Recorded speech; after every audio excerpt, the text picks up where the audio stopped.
Hi నమస్తే welcome to red TV నేను మీ ప్రత్యూష. ఇప్పుడు మనతోనే సీనియర్ జర్నలిస్ట్ అయిన దాము బాలాజీ గారు మనతో ఉన్నారు. సార్తో మాట్లాడి మరిన్ని విషయాలు తెలుసుకుందాం. నమస్తే సార్. సార్, యాంకర్ స్వేచ్ఛ కేసులో నిందితులు ఎవరైతే ఉన్నారో ఈ పూర్ణచంద్ అనే వ్యక్తి, ఇతని పైన స్వేచ్ఛ వాళ్ళ కూతురైతే కేసు పెట్టడం జరిగింది. ఈ పోక్సో కేసు అని పెట్టడం జరిగింది. అసలు ఈ పోక్సో కేసు అంటే ఏంటి? అసలు అతని మీద ఒకవేళ ఈ కేసు పెడితే అతను అరెస్ట్ చేస్తారా? అసలు శిక్ష పడుతుందంటారా? పూర్ణచంద్ర మీద ఎవరు ఊహించని యాంగిల్ ఒకటి బయటకు వచ్చింది. అది మామూలుగా అయితే అందరికి కూడా ఏమనుకున్నారంటే స్వేచ్ఛ ఆత్మహత్యకు పూర్ణచంద్ర కారణం అనేది ఇప్పటి వరకు ఉంది. సో దాన్ని ఏమంటారంటే అబెట్టింగ్ సూసైడ్ అంటారు. అంటే ఆత్మహత్యకి ప్రేరేపణ, ఎవరైనా ఆత్మహత్య చేసుకోవడానికి ఫలానా వాళ్ళు కారణము, ఫలానా వ్యక్తి రాస్తా కూడా ఉంటారు చాలామంది, నా ఆత్మహత్యకు వాళ్ళే కారణం అని. సో అట్లాంటప్పుడు ఏంటంటే అబెట్టింగ్ సూసైడ్ కింద ఒక సెక్షన్ ఉంటుంది. అది 108 బిఎన్ఎస్ భారతీయ న్యాయ సంహిత 108 సెక్షన్.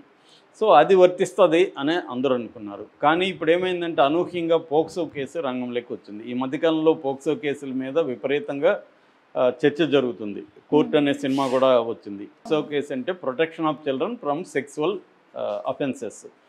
అంటే పిల్లలంటే మగైనా ఆడైనా, దీన్ని జనరల్ న్యూట్రల్ లా అంటారు అనమాట. అంటే కేవలం స్త్రీలకే కాదు, మగపిల్లలు కూడా 18 ఏళ్ళ లోపల మగపిల్లల్ని ఎవరైనా స్త్రీలు 18-19 ఏళ్ళ దాటిన స్త్రీలు సెక్సువల్గా అబ్యూజ్ చేస్తే వాళ్ళు కూడా ఈ కేసు పెట్టచ్చు. స్త్రీల మీద కూడా పెట్టచ్చు, కొన్నిసార్లు స్త్రీల మీద కూడా పెట్టారు.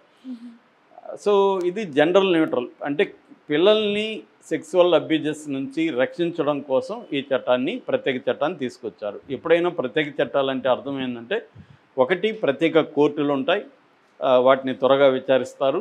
రెండు, ప్రత్యేక చట్టంలో కొంత రిగరస్గా ఉంటాయి రూల్స్, అంటే త్వరగా బెయిల్ రాదు, మిగతా వాటిలో వచ్చినట్టుగా శిక్షలు కూడా కఠినంగా ఉంటాయి.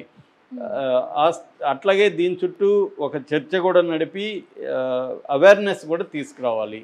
అంటే పిల్లలు ఒక్కొక్కసారి ఏమవుతుందంటే కాన్సెన్సస్ సెక్స్ అంటారు. కాన్సెన్సస్ అంటే ఒప్పందం, వాళ్ళ ఒప్పుకొని, ఒక 18 ఏళ్ళ పాప ఉంది, ఆ పాప ఇష్టపూర్వకంగా ఒక 19 ఏళ్ళ అబ్బాయితో కలిస్తే కూడా అబ్బాయి మీద పోక్సో పెడతారు. సో ఇప్పుడు ఏమవుతుందంటే ఈ పోక్సో కేసు దుర్వినియోగం కూడా అవుతుందనేది చాలామంది చెప్తున్నారు. దీని మీద దుర్వినియోగం ఎలా అవుతుందో కోర్ట్ అనే సినిమా మనకు చూపించింది. అంటే ఇద్దరికీ ఈక్వల్ ఏజే. నిజానికి ఆ అమ్మాయే అబ్బాయిని సెడ్యూస్ చేసింది, కానీ వాళ్ళ ఇంట్లో వాళ్ళు ఈ అబ్బాయి మీద పోక్సో పెట్టేశారు. ఇతను నేరస్తుడు అవుతున్నారు. ఇద్దరు ఒకే రకమైన తప్పు చేశారు. ఈ అబ్బాయికి 19 ఏళ్ళు కాబట్టి ఈ అబ్బాయి నేరం చేశాడని పెట్టేస్తున్నారు. ఇంకొన్ని కేసుల్లో ఇద్దరికి 18 ఏళ్ళు ఉన్నప్పటికీ, అమ్మాయే అబ్బాయిని సెడ్యూస్ చేసినప్పటికీ అబ్బాయినే దోషిగా చెప్తున్నారు. సాక్షాత్తు అనేక హైకోర్టు న్యాయమూర్తులే ఈ చట్టం దుర్వినియోగం అవుతుంది, అమ్మాయిల సెక్సువల్ ఏజ్ని 18 నుంచి 16కి తగ్గించండి, ఎందుకంటే ఇవాళ ఉన్న టెక్నాలజీ కానీ ఫోన్లు కానీ వీటి వల్ల అమ్మాయిలు చాలా అడ్వాన్స్గా ఉంటున్నారు. సో చాలాసార్లు అమ్మాయిలే అబ్బాయిల్ని సెడ్యూస్ చేస్తున్నారు. దానికి వాళ్ళకి చట్టం ఇవేమీ తెలియదు. ఆ ఏజ్లో వాళ్ళకి ఎవరు పోక్సో గురించి చెప్పరు. కాబట్టి వాళ్ళు కూడా అమ్మాయే సెడ్యూస్ చేస్తుంది కదా, మనకేంటి సమస్య అన్నట్టుగా ఈ అబ్బాయి ముందుకెళ్తున్నాడు. ఇవన్నీ అయినాక వాళ్ళ ఇంట్లో వాళ్ళకి తెలిసి వాళ్ళ ఇంట్లో వాళ్ళు ఈ అబ్బాయి మీద పోక్సో కేసు పెట్టేస్తున్నారు. ఈ అబ్బాయి జీవితం నాశనం అయిపోతుందని అనేక మంది హైకోర్టు జడ్జిలు కూడా చెప్తున్నారు. కానీ సుప్రీంకోర్టు ఈ విషయంలో లిబరల్గా లేదు. సుప్రీంకోర్టు స్ట్రిక్ట్గా ఉంది. అందువల్ల హైకోర్టులు చెప్తున్నా కూడా పట్టించుకోవట్లేదు. మరోవైపు గవర్నమెంట్ కూడా ఏజ్ని తగ్గించట్లేదు. చాలా దేశాల్లో 15 ఇయర్స్ 16 ఇయర్సే సెక్సువల్ ఏజ్ ఉంది. మన దేశంలో 18 ఇయర్స్. అది ఎప్పుడూ పాతకాలం నుంచి వస్తుంది. ఇవాళ మారిపోయింది, టెక్నాలజీ మారిపోయింది, విలువలు మారిపోతున్నాయి, ఎక్స్పోజర్ విపరీతంగా వచ్చింది, ప్రతి సెల్ ఫోన్లో పోర్న్ వచ్చేస్తుంది. సో ఇవన్నీ చూడడం వల్ల ఒక క్యూరియాసిటీ ఉంటుంది ఆపోజిట్ సెక్స్ మీద. కాబట్టి దీన్ని ఏదో వాళ్ళు తెలుసో తెలియకో ఇద్దరు కలిసి ఒక తప్పు చేస్తే మగవాడే బలవుతున్నాడన్న ఇది వచ్చింది. సో ఇప్పుడు ఈ కేసులో ఈ అబ్బాయి మీద పోక్సో ఎందుకు పెట్టారు అంటే, ఈ అబ్బాయి ఒక లెటర్ రాశాడు. ఆ లెటరు 5 పేజీల లెటర్ బయటికి రాశాడు. అంటే ఈ అబ్బాయి ఎందుకు రాశాడు, వాళ్ళ అమ్మా నాన్న, స్వేచ్ఛ వాళ్ళ అమ్మా నాన్న కానీ లేకపోతే చుట్టూ ఉన్న సమాజం కానీ ఈ అబ్బాయి వల్లే స్వేచ్ఛ చనిపోయింది అంటే, స్వేచ్ఛ విక్టిము, ఈ అబ్బాయి పెర్పెట్రేటరు. ఈ అబ్బాయి ఒక దుర్మార్గుడు, ఆమెను స్వేచ్ఛను మోసం చేశాడు, ఆమెను ప్రెజర్ తీసుకొచ్చాడు, పెళ్లి చేసుకుంటాను నమ్మించి ఆమెను శారీరకంగా వాడుకున్నాడని ఒక నెరేటివ్ బయటకు వచ్చింది. దీన్ని కౌంటర్ చేయడానికి నేను అట్లేమీ లేదు, స్వేచ్ఛకి ఓపెనే, నాకు పెళ్ళైందని స్వేచ్ఛకి తెలుసు, నేనేం మోసం చేయలేదు, 2009 నుంచి మేము ఫ్రెండ్స్ని, 2020లో మేము దగ్గరయ్యాము, కాబట్టి అంతకుముందే ఆ అమ్మాయికి 2 పెళ్ళిళ్ళైనాయి, 2 విడాకులైనాయి, రెండవ భర్తతో పాప ఉంది. నేను 2022 నుంచి పాప బాధ్యత తీసుకున్నాను. ఎందుకంటే 2022లో ఆ పాపని వాళ్ళ తాతయ్య అవ్వ దగ్గర నుంచి తీసుకొచ్చింది స్వేచ్ఛ మా ఇంటికి. సో అప్పటి నుంచి నేను బాధ్యత కన్నె తండ్రి స్థానంలో అమ్మాయికి అన్నీ చేస్తున్నాను. ఈ మధ్య అమ్మాయి మెచ్యూరిటీ కూడా ఒక 5 లక్షలు పెట్టి నేను ఫంక్షన్ గ్రాండ్గా చేశాను. సో అలాగే నేను వాళ్ళిద్దరిని నేను చూసుకుంటున్నాను తప్ప నేనేమి నా బాధ్యతల నుంచి ఎదురు కాలేదు. నా వల్ల అమ్మాయి సఫర్ కాలేదు అన్న. రెండోది ఏంటంటే అమ్మాయి ఆత్మహత్యకు వాళ్ళ నాన్నే కారణం. వాళ్ళ నాన్న ఒక మాట అన్నాడు. ఆ మాట ఏంటంటే ప్రతి 2 ఏళ్ళకి ఒక వ్యక్తిని తీసుకొచ్చి ఇతను మీ అల్లుడని పరిచయం చేస్తావు, దీనివల్ల నాకు తలదించుకునే పరిస్థితి ఏర్పడుతుంది. నాకు డబ్బు లేకపోవచ్చు కానీ నేను పీడిఎస్సిలో నాయకుడిగా పనిచేశాను, నాకు గౌరవం ఉంది అని ఆయన హార్ష్గా మాట్లాడడంతో ఈ అమ్మాయి హర్ట్ అయింది. సో దానివల్ల అమ్మాయి ఆత్మహత్య చేసుకుందన్న సెన్స్తో అతను లెటర్ రాశాడు. సో దీనికి కౌంటర్గా ఇప్పుడు స్వేచ్ఛ కూతురు అరణ్య రంగంలో దిగి అసలు నన్ను కూడా అబ్యూజ్ చేశాడు, అతను నన్ను కూడా బ్యాడ్ టచ్ చేశాడు కొన్ని పార్టీలు. రెండోది మా అమ్మని నన్ను కలవనీయట్లేదు, ప్రతిసారి ఎప్పుడొచ్చినా మా అమ్మ పక్కన నేను కూర్చోనీయకుండా అతను వచ్చి కూర్చొని నన్ను పక్కకు పంపించేశాడు. మా అమ్మ కూడా ఎప్పుడు చూసినా అతనితో మాటలు, అతనితో చాటింగు, గొడవ పడినా కూడా అతనితోనే చాట్ చేస్తున్నా, నన్ను పట్టించుకునేది కాదు, నన్ను పక్కన పెట్టేశారు వీళ్ళు. రెండోది మా అమ్మ ఉన్నప్పుడు ఇతను నాటకాలు చేస్తుంటాడు, డ్రామా చేస్తుంటాడు, కన్సర్న్గా ఉన్నట్టు, మా అమ్మ లేనప్పుడు వేరే విశ్వరూపం చూపిస్తాడు అన్న యాంగిల్లో అమ్మ మాట్లాడింది. సో అతని వల్లనే మా అమ్మ చనిపోయింది, అతన్ని చెప్పుతో కొట్టాలని ఉంది నాకు, అతను ఉరి తీయాలి అని ఆ అమ్మాయి చాలా మాట్లాడింది. సో ఆ అమ్మాయి కంప్లైంట్ కూడా ఇచ్చింది. ఇప్పుడు 2 రకాల కంప్లైంట్లు కాచిగూడ పోలీస్ స్టేషన్లో ఉన్నాయి. ఒకటేమో వాళ్ళ అమ్మ నాన్న పెట్టిన కంప్లైంట్. అదేంటంటే ఈ అమ్మ మా కూతుర్ని పెళ్లి చేసుకుంటానని మోసం చేసి శారీరకంగా ఉపయోగించుకున్నాడు అనేది నెంబర్ 1 కంప్లైంట్. నెంబర్ 2 మా కూతురు ఆత్మహత్యకి ఇతనే కారణం అనేది నెంబర్ 2. ఈ 2 కింద వాళ్ళు ఏం చేశారంటే బిఎన్ఎస్ భారతీయ న్యాయ సంహిత సెక్షన్ 69 పెట్టారు. 69 ప్రకారం ఎవరైనా ఫాల్స్ హామీలు ఇచ్చి ఒక అమ్మాయితో శారీరకంగా వాడుకొని దాని తర్వాత ఆ హామీని నెరవేర్చకపోతే వాళ్ళకి 10 ఏళ్ళు జైలు శిక్ష పడుతుంది. అబ్బాయి అంటే ఒక అబ్బాయి కలిసి ఉన్నారు కొద్ది రోజులు. ఆ అబ్బాయి ఏం చెప్పాడంటే నువ్వు కలిసి ఉంటే నేను కొద్ది రోజుల తర్వాత మన ఇద్దరం పెళ్లి చేసుకుందాము అని చెప్పాడు. అమ్మాయి నమ్మింది, ఇతనితో ఉంటే కొంత పెళ్లి చేసుకుంటాడని నమ్మి ఇతనితో ఉంది.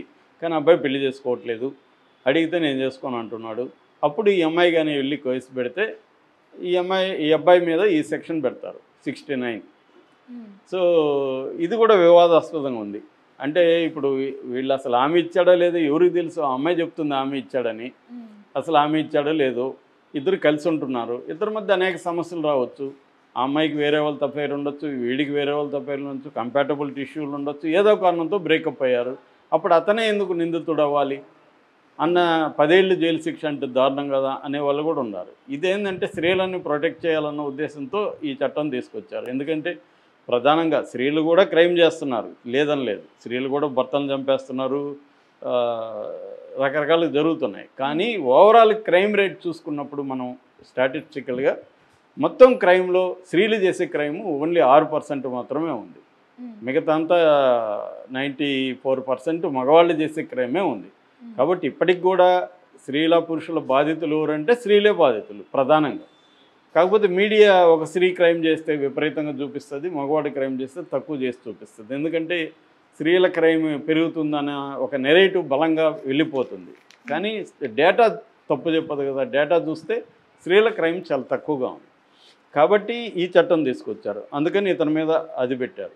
రెండవదేమో అబెట్టింగ్ సూసైడ్ 108. అది అంటే ఈ అమ్మాయి ఆత్మహత్యకు అతను ప్రేరేపించాడు అని. ఎందుకంటే అతనే కన్ఫెస్ చేసినట్టుగా కూడా ఏసీపీ రమేష్ కుమార్ చెప్తున్నాడు. అతనే మొత్తం ఒప్పుకునేశాడు, నా వల్లనే అమ్మాయి చనిపోయింది, నేను అమ్మాయిని బెదిరించాను కూడా. మొన్న అరుణాచలం వెళ్ళి వస్తుంటే ఒక డాబాలో మేము ఆగినప్పుడు ఆ అమ్మాయి మళ్ళీ పెళ్లి చేసుకోమంటే నేను బెదిరించాను, నువ్వు నన్ను ఏమీ చేసుకోలేవు, నా వెనక జోగని సంతోష్ కుమార్ ఉన్నారు, రాజకీయ నాయకులు ఉన్నారు, సో నన్ను నువ్వేమి చేయలేవు అని నేను బెదిరించాను. దాంతో అమ్మాయి అప్సెట్ అయ్యి ఆత్మహత్య చేసుకుందని అతనే చెప్పాడని కూడా పోలీసు, అది నిజమా కాదు మనకు తెలియదు. ఎందుకంటే కన్ఫర్మ్ రిపోర్ట్లు అనేవి నమ్మలేము మనం, పోలీసుల వెర్షన్ని నమ్మలేము, ఎందుకంటే అది కోర్టులో తేలాలి. సో అంతవరకు అది ఆరోపణ మాత్రమే, కన్ఫర్మ్ రిపోర్ట్లంతా లీగల్ డాక్యుమెంట్ ఏం కాదు అది. అది ఓన్లీ ప్రవేశపెట్టడానికి కోర్టులో. కానీ రేపు జడ్జి అడుగుతారు, ఈ కన్ఫైన్ రిపోర్టు నువ్వు వాలంటరీగా ఇచ్చావంటే ఆ అబ్బాయి నేను ఇవ్వలేదు సార్, నన్ను భయపెట్టి వాళ్ళు ఏదో రాసుకొని సంతకం పెట్టమన్నారు, పెట్టకపోతే మీ ఇంట్లో వాళ్ళని కూడా అరెస్ట్ చేస్తూ ఉన్నారు, నేను పెట్టానని చెప్తాడు. సో కాబట్టి అక్కడ చెల్లదు ఇది కోర్టులో. కాకపోతే ఇప్పుడు పబ్లిక్లోకి దీన్ని తీసుకొస్తున్నారు కన్ఫైన్ రిపోర్ట్ అని.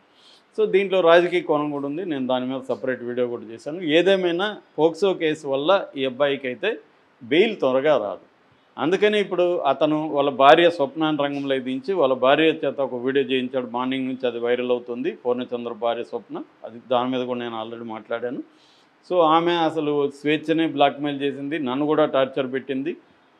అరణ్యాన్ని బిడ్డలాగా చూసుకున్నాడు నా హస్బెండ్. ఆమె చెప్తున్నంత దుర్మార్గుడు కాదు. ఆ అమ్మాయికి మరి ఎవరు చెప్పిస్తున్నారు, ఇది కరెక్ట్ కాదు, నా హస్బెండ్కి నాకు నా ఫ్యామిలీకి అన్యాయం జరిగింది, ఇప్పుడు నా బిడ్డల పరిస్థితి ఏంటి, నా పరిస్థితి ఏంటని ఆమె మాట్లాడుతుంది. అంటే ఇక్కడ ఇద్దరు స్త్రీలు విక్టిమ్ అయ్యారు. ఒక అమ్మాయి తన జీవితమే పోయింది, ఇంకొక అమ్మాయి తన జీవితం కూడా ఇబ్బందుల్లోకి వెళ్ళిపోయింది, బిడ్డల పరిస్థితి. అతను కూడా బాపుకుని అతను జైలుకి వెళ్ళాడు. సో ఇదేంటంటే ఎవరినో ఒకరిని మనం ఇతను దోషి, ఈమె విక్టిము అని చెప్పేయడం సులభం, ఈజీ. ఎందుకంటే మనకు అన్నిటి కూడా ఈజీ సొల్యూషన్స్, ఈజీ సైడ్స్ కావాలి. ఏదో ఒక సైడ్ తీసుకునేస్తే మనకు కంఫర్టబుల్గా ఉంటుంది. కాంప్లెక్స్ ఇష్యూని కాంప్లెక్స్గా చూడడం అనేది మనకు అలవాట్లేదు. సింప్లిఫై చేసేసి ఈమె విక్టిము, అతనేది. మగవాళ్ళందరూ పెర్పెట్రేటర్స్, ఆడవాళ్ళందరూ విక్టిమ్స్. ముస్లిమ్స్ అందరూ పెర్పెట్రేటర్స్, హిందువులందరూ రివర్స్. ముస్లిమ్స్ విక్టిమ్స్, హిందువులందరూ పెర్పెట్రేటర్స్. దళితులందరూ విక్టిమ్స్, అప్పర్ కాస్ట్ పెర్పెట్రేటర్స్. ఇలా ఒక పారామెట్రిక్ దీన్ని తీసుకొచ్చేస్తాం మనం ఈజీగా. కానీ ప్రతి సందర్భంలో అలా ఉండదు. ఒక్కోసారి స్త్రీలు కూడా, ఇప్పుడు ఈ అమ్మాయి డైనమిజం ఉంది, నాలెడ్జ్ ఉంది, తర్వాత ఉద్యమాల్లో పనిచేసింది. ఈ అమ్మాయి ఎందుకు ఒక పెళ్ళైన అతన్ని ప్రెజర్ చేయాల్సిన అవసరం ఉంది? ఆ అమ్మాయి సొంతంగా ఉండలేందా? అబ్బాయి లేకపోతే బతకలేందా? ఎందుకు ఆ అబ్బాయి మీద అంతగా డిపెండ్ అయిపోయింది?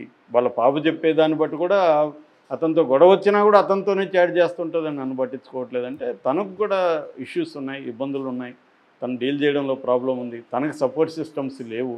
అంటే మనకు పబ్లిక్ లైఫ్లో చాలామంది పరిచయాలు ఉంటారు, కానీ ఆ మధ్య ఒక కవి చదివిన 100 గంటల సెల్ ఫోన్ సంభాషణల తర్వాత నీకు నువ్వే మిగులుతావు, నీకు నువ్వే దొరుకుతావు. అంటే మనకు ఉన్నట్టే ఉంటారు, మనం అందరితో మాట్లాడుతూనే ఉంటాం, కానీ ఫైనల్గా మనకి లోన్లీనెస్ ఉంటుంది, మనం షేర్ చేసుకోలేము. ఒక్కోసారి ఏంటంటే అనుభవం వచ్చేసరికి ఓ హెన్రీ స్టేట్మెంట్ ఉంటుంది, అనుభవం అనే దువ్వెన చేతికి దొరికేసరికి జీవితం పడతాలు అవుతుందని. అంటే నీకు అనుభవం దొరుకుతుంది కానీ ఆ దువ్వెన నీకు ఉపయోగపడదు. సో అలాగా ఎవరు వేరే వాళ్ళు చెప్తే వినరు. వాళ్ళ ఈఎంఐ గురించి మొన్న కూడా ఒక ఫ్రెండ్ కలిసి మా వాళ్ళు కూడా చెప్పారు, ఆ అమ్మాయికి నువ్వు ఎందుకమ్మా పెళ్ళైనతో ఇదవుతావు, నీకు ఎప్పటికైనా ఇబ్బంది అని చెప్పారు, కానీ అమ్మాయి వినలేదని చెప్తున్నారు. ఆ అమ్మాయి ప్రాబ్లమ్స్ మనకు తెలియదు, ఆ అమ్మాయి ఏం ఊహించుకుంది, ఆ అమ్మాయి ఏమనుకున్నదో మనకు తెలియదు. ఇప్పుడు జడ్జిమెంట్లు ఇవ్వడం కరెక్ట్ కాదు, కానీ ఈ ఇష్యూ నుంచి మనం ఏం నేర్చుకోవాలి అనేది ఇంపార్టెంట్. ఎప్పుడైనా ఒక ఇష్యూ జరిగినప్పుడు దాని నుంచి ఎవరు ఏమి నేర్చుకోవాలి అనేది ఇంపార్టెంట్. సో అది ఏంటంటే ఎప్పుడైనా రిలేషన్షిప్స్లో క్లారిటీ ఉండాలి. క్లారిటీ లేకుండా నువ్వేదో ఊహించి అతను ఒకవేళ హామీలు ఇచ్చాడు కాబట్టి నేనున్నా అంటే హామీ నెరవేర్చకపోతే ఏంటి, వాట్ ఇఫ్ అని అంటే వరస్ట్కి ప్రిపేర్ అయ్యి ఉండాలి మనం. ఎప్పుడైనా ఏ సిచ్యువేషన్లో అయినా వరస్ట్ ఏంటి, ఇప్పుడు వరస్ట్ ఏంటి, వీడు నన్ను పెళ్లి చేసుకోడు అని, కానీ ఈ అమ్మాయి ముందుగానే దానికి ప్రిపేర్ అయినది. పెళ్లి చేసుకోకపోతే కూడా ఇతనితో ఉండొచ్చా లేదా అనేది ముందు డిసైడ్ అవ్వాలి, అంతేగాని గుడ్డిగా నమ్మకూడదు. ఒకవేళ నీకు ఇదైనప్పుడు నువ్వు ముందు విడాకులు ఇచ్చి రారా, అప్పుడు చూద్దామని చెప్పాలి. కాబట్టి అది అంటే ఆ అమ్మాయి తప్ప పని కాదు, మనం ఏం చేయాలి దీన్ని ఈ స్టోరీ గురించి తెలుసుకున్నాక ఎవరు ఏం చేయాలనే దానికి చెప్తున్నా. అంటే నేను చాలా రిలేషన్షిప్స్ని అనలైజ్ చేస్తుంటా కదా, రిలేషన్షిప్స్లో క్లారిటీ ఉండాలి ఇంపార్టెంట్ ఫస్ట్. అంటే నా నుంచి నువ్వేం ఆశిస్తాను, నీ నుంచి నేనేం ఆశిస్తాను, ఇది జరగకపోతే ఏంటి, ఎక్స్పెక్టేషను కాకపోయినా కూడా నాకు ఓకే అంటే వరస్ట్ ఏంటి అనే దానికి ప్రిపేర్ అయ్యి ఉంటే అసలు ఇష్యూస్ రావు. ఎక్స్పెక్టేషన్ వల్ల ఆ ఎక్స్పెక్టేషన్ జరగకపోతే అప్సెట్ అయిపోవడం వల్ల మానసికంగా డిప్రెషన్కి లోన్ అవ్వడం, దీనికి సంబంధించి సపోర్ట్ సిస్టమ్ లేకపోవడం, ఇది నెంబర్ 1. రెండోది ఏమంటే ప్రతి రిలేషన్షిప్ కూడా పవర్ రిలేషన్షిప్. ఎవరో ఒకరు డామినెంట్గా ఉంటారు, ఒకరు వీక్గా ఉంటారు, అది భార్య కానీ భర్త కానీ. ముఖ్యంగా లవ్ స్టోరీలో ఇవి ఎక్కువ ఉంటాయి. లవ్ స్టోరీలో బిగినింగ్ తెలియదు, ఈక్వల్ అనుకుంటాం, కొద్ది రోజులు పోయి పెళ్ళయ్యో లేకపోతే కలిసి ఉండడం మొదలుపెట్టినాక పవర్ బయటకు వస్తుంది, డామినేషన్ బయటకు వస్తుంది. నీకు ఆ అబ్బాయి నేను ఎందుకు డామినేట్ చేస్తాడు? నువ్వు వల్లరబుల్ అని తెలుసు, నీకు ఎవరు సపోర్ట్ సిస్టమ్ లేదని తెలుసు. ఇప్పుడు ఈ అబ్బాయికి కూడా అంతే, ఈ అమ్మాయికి సపోర్ట్ సిస్టమ్ లేదు, అమ్మ నాన్న ఈ అమ్మాయిని పట్టించుకోవట్లే. 5 ఏళ్ళకి ఈ అబ్బాయితో కలిసి ఉంటే వాళ్ళ అమ్మ నాన్న ఎవరు అబ్బాయి మేము కలుస్తామని వాళ్ళు అన్నారా లేదా?